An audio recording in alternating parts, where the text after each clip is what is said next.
Merhaba arkadaşlar, kanalımıza hoş geldiniz. Bugün sizler için iki harika oyuncumuz Neslihan Atagül ve Burak Özçivit'ten güzel ve yeni paylaşımlar sizler için hazırladık. Onlar Kara Sevda dizisinde birlikte rol almış ve herkes tarafından çok beğenilmişti.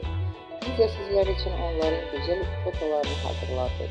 Bu videoların devamlı gelmesini istiyorsanız kanalımıza abone olup yorum yazmayı unutmayın. Hoşça kalın. Herkese teşekkürler.